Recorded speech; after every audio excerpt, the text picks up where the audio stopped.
The official team photo session was held earlier today.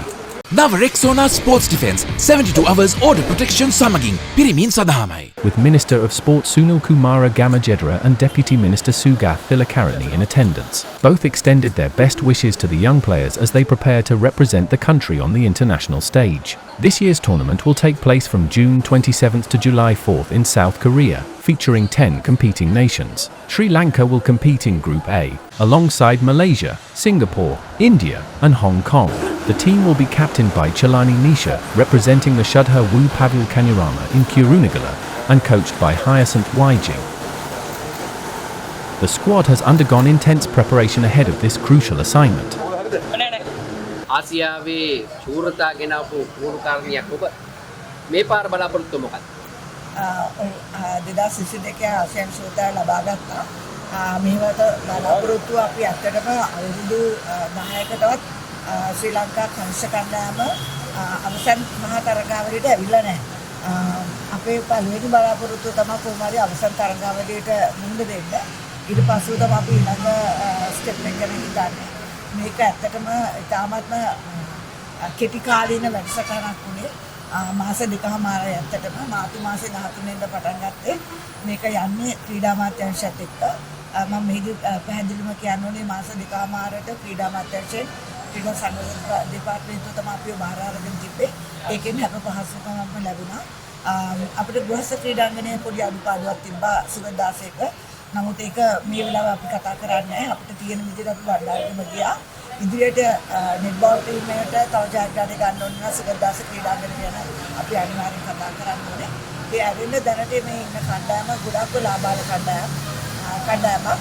අවුරුදු 15ක් 24 ක්‍රීඩිකාවන් වැඩිපුර ඉන්නේ 19 15. ඉතින් මේක ශ්‍රී ලංකාවට ලොකු ආයෝජනයක් කියලා මම හිතනවා.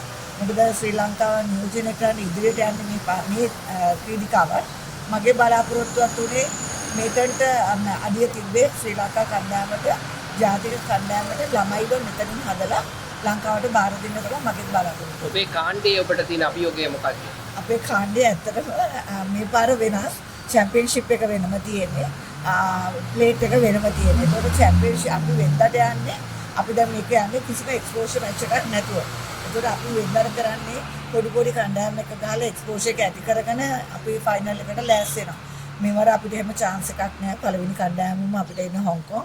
හොංකොං කියන්නේ ගියවර 4 වෙනි ස්ථානයේ ශ්‍රී ලංකාව 3 වෙනි ස්ථානයේ. නමුත් මුලදී හොංකොං එක පුදුම තරගයක් දීලා තමයි ශ්‍රී ලංකාව එතනින් උඩට යන්නේ. ඉතින් ඒ කියන්නේ පළවෙනි මැච් එකේ සිට අවසාන මැච් එක දක්වාම හැම එකම තරගකාරී තත්ත්වයක තමයි තියෙන්නේ. එකක්වත් ගන්න බෑ අපිට පල්ලෙහාම අටට. අපේ තරගාවලිය ගැන පොඩි ඉස්තරයක් ගන්න කොහෙද තියෙන්නේ? අද තරගාවලිය පටන් ගන්න කවද? සවුත් කොරියාවල තියෙන්නේ.